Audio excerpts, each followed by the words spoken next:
All right, here we go. Let's go ahead and get this rolling. 8 o'clock.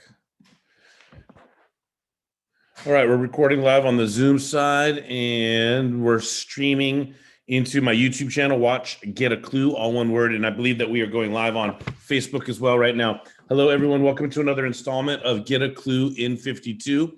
Every Sunday night, we read one tip from the book, and then we pivot into a conversation. If anybody joins me live on the Facebook side, it's very easy to join. I'm sorry, not on the Facebook, on Zoom. It's just tinyurl.com/get a clue. So easy. Get a clue in 52. So there's 5 categories, 10 tips in each category, except the category that we're in right now, marketing. There's 12.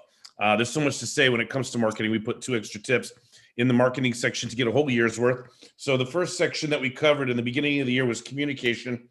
We're in marketing now. Tonight is tip number 20 overall, and it's number 10 from the marketing section. So we'll do 2 more tips next week, the week after in marketing before we move on to networking. Networking is a form of marketing, but networking is so much more important than that. Relationships, quality of people in your life, etc. So I'm really already looking forward to the networking section, but not before we get through marketing. Tonight's tip and then 2 more. I want to say hello right away to Patty, who's joining on the Zoom side. Thank you so much for being here. That means we'll have something to talk about after I read tonight's tip. But if anybody else wants to come by into the Zoom side, it's very easy. tinyurl.com/get a clue. And on point, let me go ahead and say hello to Charlie from South Africa, who per normal is joining as well. It's good to see you, my friend. We'll get to some live interaction in just a minute. This is the second edition of the book. I wrote the first edition back in 2019 with all of its imperfections, most of which I found last year in 2020 as I went through reading every tip last year. So this is the second year I'm doing it. This is actually the 72nd week in a row that I'm reading a tip, if you will, which is pretty cool. But yeah, there's lots of merit, I guess, in done versus perfect. Done is better than perfect. Once you get something done, then you can get feedback from the marketplace and then make improvements. So I'm really happy about this version of the book, not just because I improved so many mistakes, typos, formatting errors, picture selections, all kinds of things that I improved on, but I added a bonus chapter in here for the integrity game. I'm really excited about this. I was very fortunate last week to deliver the integrity game twice. I did a virtual keynote, a 2-hour event for the Project Management Institute of Orange County. That was Wednesday night. And then the very next morning, I led like a 3-quarter day workshop, integrity game workshop, where the front end was the keynote laying out the totality of the integrity game. There's 10 points to it. And then the second half, we did a cluba dive, a deep dive on the 4th point, which happens to be goal setting. And I'm getting a lot of momentum on this integrity game thing. So for no other reason, get the book to read the bonus chapter on the integrity game, because the next book I come out with will either be the completed version of the integrity game or another book I'm working on around masterminding and peer advisory, which is going to be another focus area for me. Now, having said all of that, let me go ahead and just share with you that I had this dedication section. And because I was so excited about my first self-published book, I actually have about 17 different entries when it comes to dedications. In the last 19 weeks leading up to tonight, I must have forgotten to read 1 or 2 of them, because here we are at 20 weeks and I'm going to read the 17th and final one and before I get into tonight's tip. But here it goes. ... To my students/clients, all of you, past, present, and future, your growth is the reason I do what I do. Your success is the reason for all of it. So please be fearless in your continued commitment to personal and professional growth, my friends. All my love, Jeffrey. So that's after thinking about 16 other people that are really important in my life and my world. Now let's go ahead and get into marketing. Being that tonight is the 10th tip, I'm going to go ahead really quickly and review the first 9 tips. Tip number 1 in this section was know what you need to know, then know it. And it was just my way of creating like a bullet list, previewing the next 11 tips, right? It's a survey. It's of the things that I think somebody that doesn't know anything about marketing would want to know to start getting good at marketing, or a good marketer that wants to get better, or somebody that is questioning the success of their marketing. Maybe they feel like they're a good marketer, but they're looking at the numbers in their business saying, hey, what's going on here? You could look at these 11 items, say, where can I do a better job? You can pick one or two of the 11 and really focus on doing a better job there, and then deal with the others as you go. So it's kind of like a survey. Those are the 11 things that I think a good marketer needs to know, or a marketer that wants to get better. Now, the rest of the tips, 2 through 12, go into a little bit more detail on each of those 11 that I covered in tip number 1. So tip number 2 is know your ideal customer, or customers, plural. Tip number 3 is know the competition. Tip number 4, know the conditions. So those are the 3 C's: the market conditions, the competition, and the customer. That's market research. When you're doing market research, those are the 3 things that you're researching. Who am I selling to? Who else is selling to them? And what's the environment in which we're selling to them? That might make your marketing messages better. All right, tip number 4 was I said that already. Tip number 4 was know the conditions. Tip number 5, admittedly, could have gone in tip number 2, because know the issues, because we're talking about know the issues that your customers face. But in tip number 2, we say know the customer. We were talking about demographics and psychographics. Like, what do they look like? What's their gender or their economic status? What's their education level? But also psychographics. What do they value? What are their attitudes? What are their beliefs? How do they feel about certain things? So all of that's in there in tip number 2, demographics, psychographics, buyer avatar, buyer persona. But in tip number 5, the distinction is focusing on the problem. What's the issue? One side of an issue is a problem. The other side of the issue is the opportunity. So another way to look at tip number 5 is pleasure and pain. What pleasure do your prospects seek? What pain do they want to get away from? Can you clearly articulate a problem that people face that you help solve? I'll give you an example. I can reduce cost per hire for any human resource professional, right? That's a problem. HR professionals, they hire, it takes money to hire, especially if a position open for a certain amount of time. And then it's even worse if there's a hiring mistake. So I can make another promise like, hey, I can help you eliminate or reduce or eliminate critical hiring mistakes.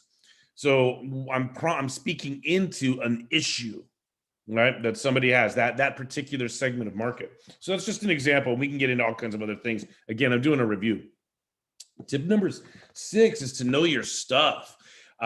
This is a really neat conversation when it comes to sales as well. We're not in the sales section yet. We'll get there. But you really want to know, not just, you need to have intimate understanding of your products, your services, your teams, your organization, your operations. You really need to command all of that in order to have better marketing messages and give your prospects certainty, assurance, and be ready for any questions they have. It's really more important for the salespeople after marketing has done its job. But marketers still need to know intimately what they're marketing, right? It's not enough just to know competition, customer, and condition. You need to come inside the organization and really understand what R&D is putting out there as far as a product or a service, an event, an experience that ultimately you have to market. All right. Tip number 7 is so fun for me. It's just a fun conversation that we're going to get into again tonight. Know your brand. Know your brand or brands. So in this tip, we're talking about brand being a promise to the marketplace. And I focused on the notion that we can have a personal brand, we can brand a product, we can brand a service, we can brand a team, we could brand an organization. Each of these different aspects of an organization, the organization itself, the team, the department, the products, services, investments, experience, and the people that make all of that happen, each of those aspects have a promise to make to the stakeholders, shareholders, marketplace. So be clear on what your promise is. Tip number 8, know the drivers of buyer or human psychology. This is really important. There's about 6 things that we all really want. We all want to feel secure. We all want to feel excited. We all want to feel not just secure, but safe, steady, stable. We want to feel excited, entertained. We want to feel connected. We want to feel that we matter, right? That we're good at something, and that we're celebrated or acknowledged or recognized. We also want to grow, and we want to give. If you can master memory, recall, command of those 6 desires, you're going to be a better marketer. You're going to infuse into your marketing messages, how those emotions, those needs, those desires, those drivers of our psychology get fulfilled through interacting with the brand, the product, the services, the investments, the experience. So it's really important to know those things. To be a student, the Klu snack was to be a student of behavior is to be an expert in marketing. So last week, tip number 9, know a good wordsmith. I have so much fun with wordsmithing and sloganeering and creative phrases. It was interesting. I think this was last week. So much happened this past week that it's like hard to even remember last week. But I think it was one of these rare weeks out of the 72 consecutive Sundays. I think only 2 I've been on where without anybody. It's just been myself. So when it's just myself, I just read the tip, elaborate a little bit, and bail. When there's somebody with me, like tonight, Patty and Charlie, we can screen share and get into more fun and take the conversation wherever it goes. I say this because I was fully ready last week to screen share on my list of domains on GoDaddy and like go through and, find some interesting ones or laugh around it, a good wordsmith, because, let me just say this, there's a difference between jargon and slogan. I'm going to elaborate on this tonight, I bet. Difference between jargon and slogan. Jargon is industry or product or experience specific language that only members of the community, masters of the content might understand. Whereas slogan is like wide appeal, right? Wide net. Like the slogan is meant to be sticky or catchy or cute or funny or attention gating, or there's got to be some sort of hook. A great book that I recommend is Made to Stick by Chip and Dan Heath, Heath. I think one's a Duke professor, the other's a professor at Berkeley or something like that. But they get together and they write these great books. And Made to Stick broke down kind of like the literary science, the linguistic science of what makes messages sticky. How come one marketing message is way more memorable even 10, 20, 30 years later, and so many marketing messages we just completely forget about? So there's ingredients, there's strategy to making messages sticky. And without getting into the details of what they would list in that book, I'm here to tell you that knowing the issues, knowing the customer, knowing the competition, knowing the drivers of buyer psychology, those are all things that help. But knowing a good wordsmith would help too. Somebody that's well-read, somebody that has a lot of fun words on the tip of their tongue. Anyway, we have a lot of fun with that. I have a lot of fun with my last name, Klubeck, wishing people a happy Klu year and putting people on my email Kluzletter and clearing things up for people, establishing Klucidity and reducing friction, making things easier with Klubrication. And, I have a lot of fun with that. That's all wordsmithing stuff. All right. So that brings us to tonight. Woo, here we are, 8:13 p.m. Tonight, we're talking about mind the gap. Right? Pay attention to the difference. Hey, Michael, I see you out there on Facebook. Thanks for chiming in, brother. Anybody that's out there on the Facebook side, hello to you. We're doing another installment of Get a Klu in 52. This is tip number 20 overall, number 10 from the marketing section. And I'm going to go ahead and get into the word for word read. So mind the gap, brand versus branding. Before I get into this, mind the gap is something that I came up with almost 9 years ago. I think it was 2012. I was in London with my wife. She had a 2-week work assignment, but it overlapped with the London Olympics, my first time ever in London. So I got to backpack and go in and out of town. She was staying for work like 40 minutes outside of London. But every day I was taking the train and the subway to go. Anyway, the underground, right? Mind the gap, mind the gap, mind the gap. You hear it over and over and over and over and over. It burns into your brain. You hear it when you're sleeping. Mind the gap. Mind the gap. But what they're telling you to do is pay attention to the distance in between the train and the platform. It's like a matter of life and death. Well, I flip this to what's the difference? Pay attention to the difference. Mind, pay attention to the gap, the difference. But let's apply this instead of the difference between the distance between the train and the platform. 2 words that get used interchangeably. There's often in our, language is ambiguous, first of all. There's denotative meaning, there's connotative meaning, there's cultural usage and assimilation of words, and the meaning of words changes over time. That's just natural. Language is ambiguous. And because of that, I often observe people using terms interchangeably if we paid attention to the difference between those terms, we might find something meaningful, or something that in my world helps me explain motivation or accountability or engagement, enrollment, which is, those are the ingredients of the integrity game. So when we're talking about mind the gap, I'll give you examples. What's the difference between jealousy and admiration? What's the difference between success and achievement? What's the difference between mentoring and coaching? What's the difference between therapy and coaching? What's the difference between bravery and courage? Right? We're not going to answer any of those individually tonight. Maybe one day I'll write a book of 52 Mind the Gaps, because I'm accumulating several. But one of them is this: brand versus branding. Oh boy, do I see people confuse this all the time. People are talking about, well, I'm going to brand you, and I need to brand myself, and we need to come up with a brand, develop the brand. And it's especially when, I remember when I was going over this tip last year, there was one particular person that I had in mind, and they would always say, like, I'm going to brand you. And what that person meant was, I'm going to help you create a brand. But because that person was very part of their marketing, part of the way that they do their business was, I'm the genius, I'm the guru, I could come up with everything, I'm going to brand you.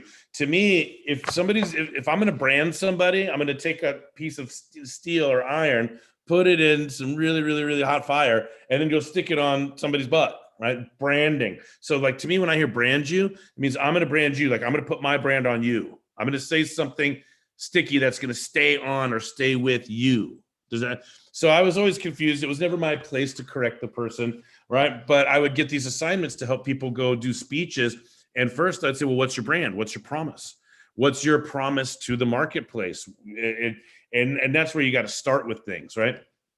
So I'm here to tell you right away, before I even read the tip, brand is the message.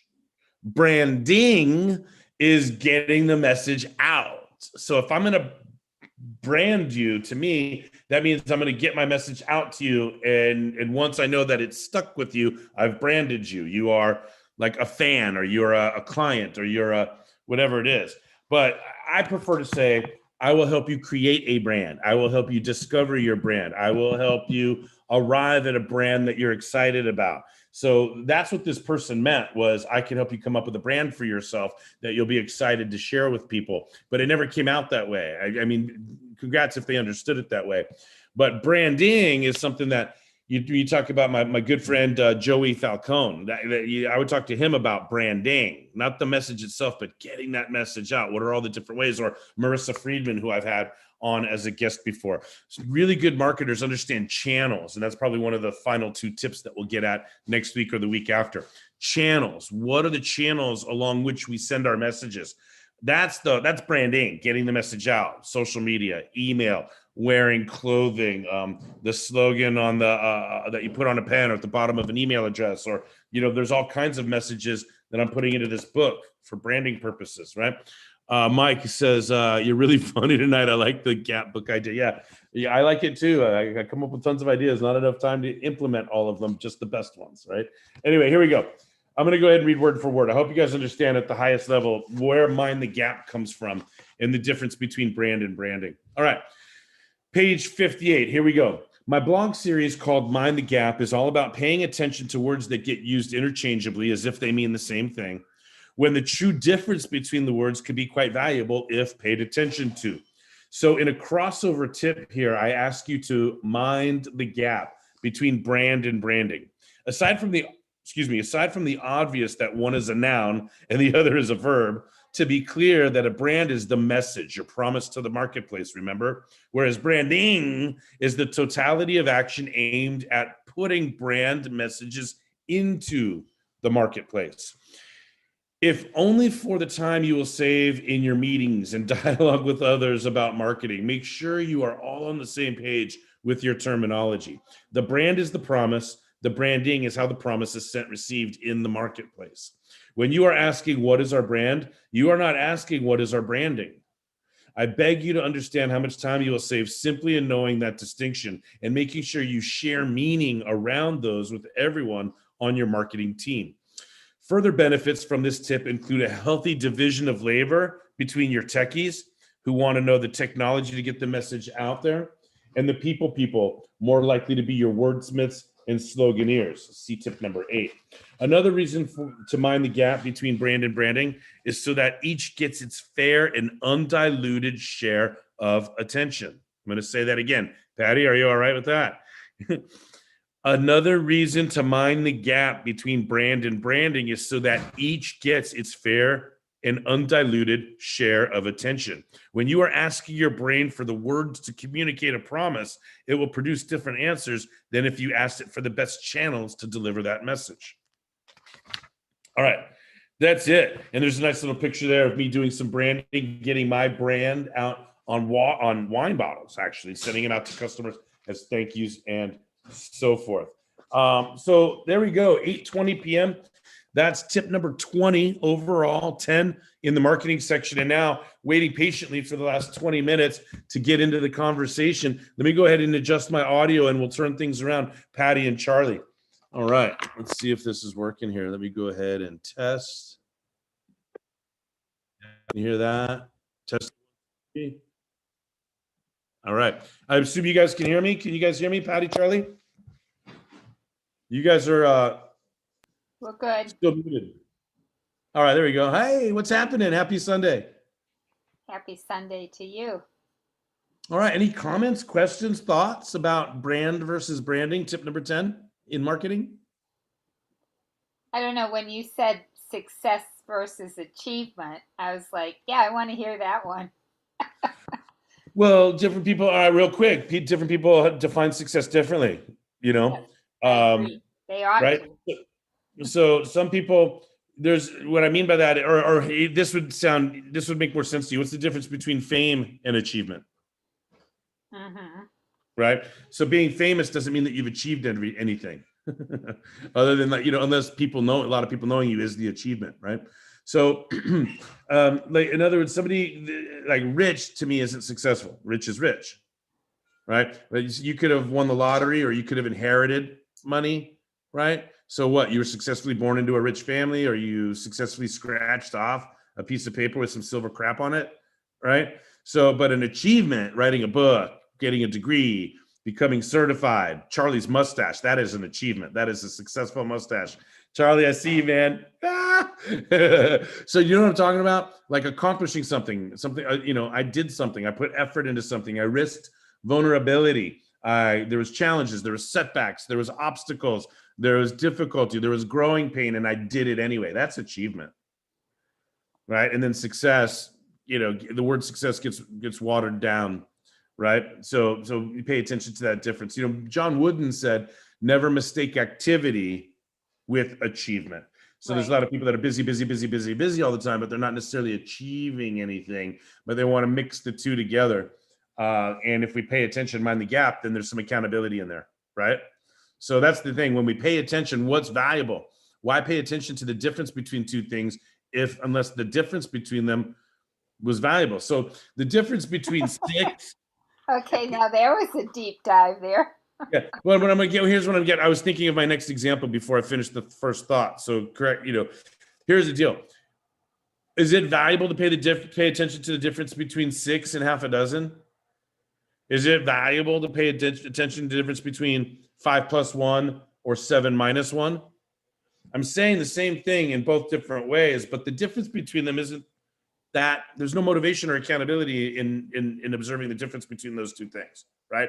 But when I look at the difference between jealousy and admiration, I could say, guess what? The jealous person doesn't want the other to succeed, where the person that has admiration is totally fine with the person. So I could say the person who believes they can do anything they want on their own is more likely to admire others when they achieve stuff. The person that doesn't believe in themselves is more likely to be jealous of others. So when you pay attention to that difference, what we see is super valuable. Belief in self. So if you'd rather be in admiration than jealous, then start believing in yourself and you'll turn the scale. So that's what I'm getting at. Mind the gap when we find something that helps us have a motivational conversation or an accountability conversation, or, helps us play the integrity game somehow, right? Mm-hmm. So nice comment to open us up. By the way, maybe one of the reasons I'm excited, Patty, is because I got my second COVID shot today. And that's just a weird feeling. And so far, I have no ill effects. I got to take a little nap earlier. I feel really good. And I was ready to have a headache or to feel woozy or feel like a truck hit me or something crazy like that. But I honestly feel like I could go get up on stage in front of thousands of people and deliver for an hour and a half straight without, breaks. I just feel really pumped up right now. There's a lot of good That's stuff happening, good. especially when we talk about the integrity game. Now, Charlie, are you going to open up your mic and jump in with a question or a comment or anything I can help you with? Or Patty, do you have anything else that you want to ask about or kick around? No, that was interesting though. Yeah, I have a Kluby snack. I got it for Charlie. That's perfect. Yeah, I know he's going to ask me for one. So let me write this down. Hang on. But before I get to the Kluby snack, Charlie, I'll hold it to the end. Do you have any other comments or questions we can kick around? Yeah, hi, Coach Jeff. Hello, Patty. It's good to be on. All our challenges we're having with electricity this side. But anyway, Coach Jeff, while you were going through reading the word by word and hang on real quick, Charlie. Let me say hello to an old friend, Tammy, way back in the day from El Camino Real High School. Tammy, oh, it's nice to see you. Hope you're enjoying Get a Clue in 52. Tip number 20 tonight. Go ahead, Charlie. Good. What came to my mind was something that I need a lot of clarity on. And you mentioned it, the difference between a mentor and a coach. Yeah. Okay. Do you want me to elaborate? Yes, please. Okay. Let me just, raise your hand and swear not to hold me accountable to this, other than that this is just my take on it. I'm not defining this for everybody else. Okay. I'm defining this for me. Patty, what's going on? You look like you're getting ready to seal it with a kiss, Patty. Are you leaving? No, you just okay. It's like it was cold and I thought the book would give me warmth. Okay, never mind. I digress. You ready, Charlie? Okay, yes, this sir. is my definition. This is my distinction. Okay. A mentor is going to teach you how to do exactly what they do. Does that make sense? If I'm going to mentor you, that means that I'm going to teach you how to speak and how to coach and how to train and how to deliver soft skills. I'm going to teach you motivation plus accountability equals results. Real quick, let me pause just to say hello and tip my cap to Nancy. It's so nice of you to chime in on a Sunday night. Welcome to this installment of Get a Clue in 52. We're talking about brand versus branding. The brand is the message, the promise to the marketplace, but branding is the process of getting that message out. So I'm joined by Patty and Charlie from South Africa. And Charlie, you asked about the distinction between mentor and coach. So here's the deal. This is what I believe. If I'm going to mentor you, I'm going to teach you how to do exactly what I'm doing. That means watch me, shadow me, sit by my side, observe me, take notes on what I do, watch video of me doing what I do. Right? Practice what I'm doing, exercise what I'm doing, study what I'm doing, be able to explain what I'm doing, teach somebody else what I'm doing in order to learn what I'm doing better. So you can do exactly what I do, which is deliver soft skills through coaching, consulting, teaching, or training. Got it? By distinction, a coach, if I'm coaching you, I'm helping you get whatever you want, regardless of whether I've done it. Regardless of whether I've done it. Meaning, a coach needs to know how to get people to take action that they weren't taking. A coach needs to help people change behavior. A coach, in my world, needs to understand how do we motivate people? And then how do we hold them accountable? By the way, you can't do either of those unless you get them engaged. So I teach how to, I get people engaged or enrolled with me, believing that my coaching is going to help them get what they want. And then I help them understand that the ways that I will motivate them and the ways that I will hold them accountable. And they have to believe in themselves the rest of the way, right? You hear a lot of people that are shopping for coaches, okay, that say, oh, I only want to coach somebody that is doing what I'm doing. I'm not going to take coaching from anybody that hasn't succeeded in what I'm doing. Well, I would argue that that's mentoring, not coaching, okay? I could be great at real estate, but have no idea how to coach you. Coaching is a distinct thing to learn. Does that make sense? Oh, Mike, thank you, Michael. You appreciate that distinction. So that's where I'm at with this. If anything you want to do, If I can motivate you, hold you accountable, you're going to get there better, right? Motivation means one, help you select strategy. Now, I might help you select strategy better if I've done what you want to do, right? But the strategies that work for me as a fast-paced, variety-oriented extrovert aren't necessarily going to work for a slow-paced, certainty-driven introvert, right? So, coaching is I have to help you get there no matter what, whether I've done it or not, doesn't matter. I just, I'm going to apply coaching strategy, coaching terminology, coaching sessions, coaching dialogues, coaching tactics, the power of persuasion, motivation, accountability, integrity. I'm going to be using all of that to help you or anybody get what they want, whether I've done it or not. Now, if you want to be a world-class coach, I can mentor you. But if I'm mentoring you, I'm just showing you how to do everything I do, whether I know how to coach or not. Does that make sense? Right? A financial advisor can mentor somebody else to be a great financial advisor, whether they know coaching or not. Right?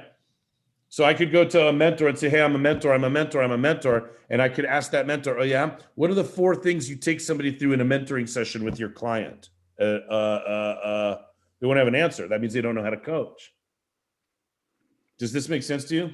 Is this helping? Yes, absolutely. Absolutely. So would it be that a mentor is more transferring skills and a coach, since you had mentioned the motivation and the accountability, this is really cool. Tell you what, where they meet, where coaching and mentoring meets. As a matter of fact, I have a much bigger discussion on this. It's a whole jam. Think about this: a teacher, a coach, a mentor, teacher, coach, mentor, consultant.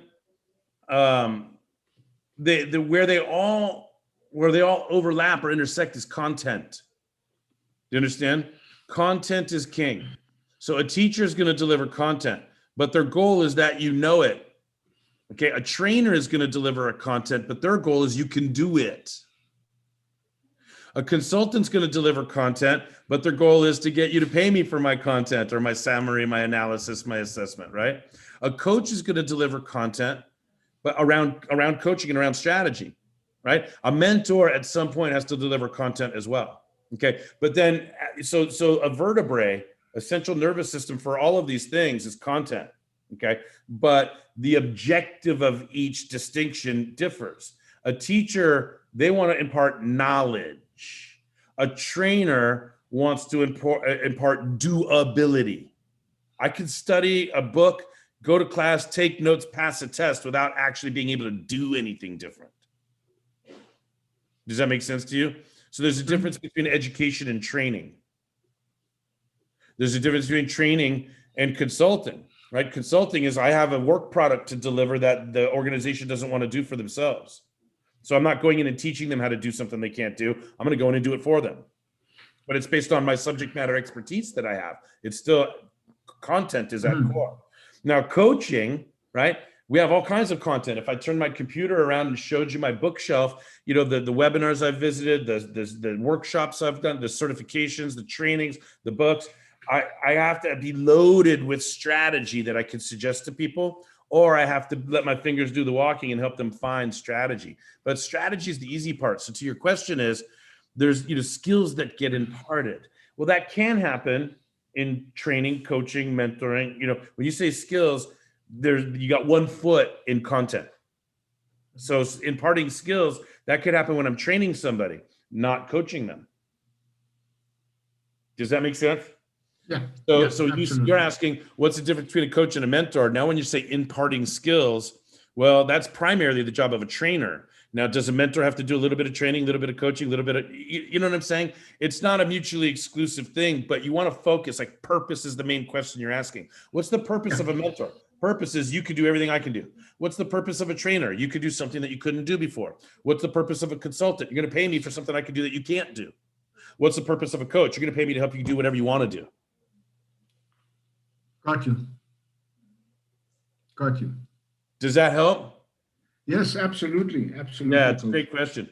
The mind the gap thing is pretty hot tonight. I thought I was going to be talking about brand versus branding, but it seems like there's more curiosity in mind the gap, paying attention to two things that on surface get used interchangeably or appear to be similar words. But when we pay attention to the difference, we might find something really special.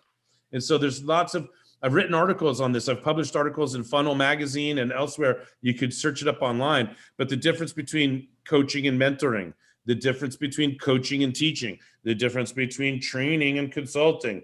I've written about these things. It's out there. And again, thanks to Michael and Nancy and Tammy that at least those of you that I see have come on board on the Facebook side live. And of course, always to you, Patty, and you, Charlie, for joining me on the Zoom side for live interaction around the tip or anything you guys want to talk about. 8:35, we are in another installment of Get a Clue in 52. This is the 20th consecutive this year, 20th tip overall, but 10th in the marketing section. We have 2 more in the marketing section before we move on to the networking section. Any other comments or questions? Yeah, hang on. Michael says, awesome, bro. Tonight was great.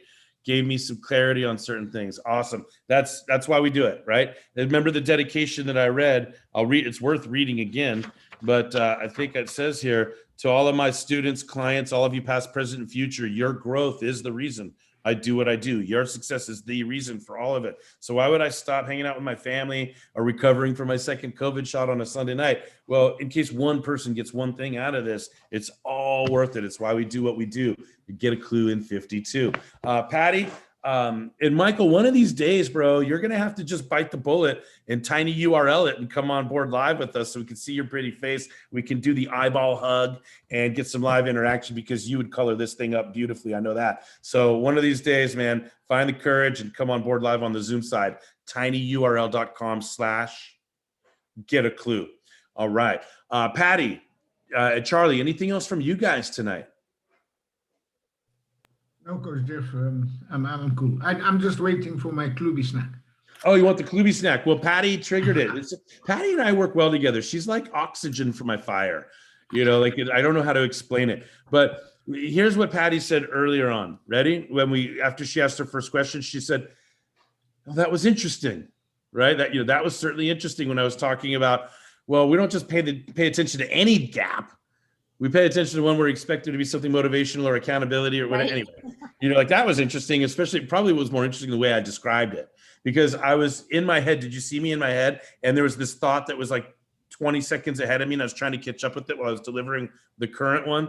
And did you hear the morph where I stopped talking about the current thing I wanted to say and did, gas pedal clutch where I pressed down on the clutch and let off. Anyway, into the next sentence. Here it is. Here's the Kluby snack. Are you ready?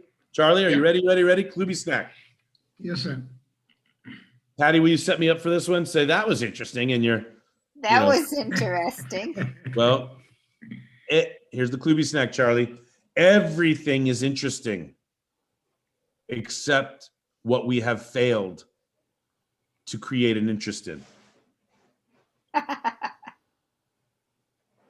I'll say it again because I know Charlie's taking notes. It warms my heart. I have a feeling he's going to produce an infographic out of this. Ready? Yeah. According to Coach Kluback or Coach Jeffrey, however you want to do it, here it is. Everything is interesting except what we have failed to create an interest in. In other words, it's not the thing that's interesting or not interesting. It's us, whether we are interested or not. So there's nothing out there that's boring, lame, stupid. We're the ones that are boring, lame, stupid. If we have failed to create an interest in anything. So everything's interesting except what we have failed to create an interest in. It's not up to the thing to be interesting. Interest is on us. Every job is an inside job. There you go. There's another Kluby snack. My mom was a high school biology teacher, and she always used to say that if we ever found any class boring or, that was our problem. Exactly. That's it. There's the Kluby snack right there. Everything is interesting except what we fail to create an interest in. You like that, Charlie? Absolutely, Coach. All right. Anything else tonight before we seal it with a kiss? Any last call for comments, questions on the 20th installment of the second edition of Get a Clue in 52? I'm good. No? All right, Good. Patty, you ready? Do you have your book handy? I do. All right, here we go. Mwah. All right, here we go. Mwah.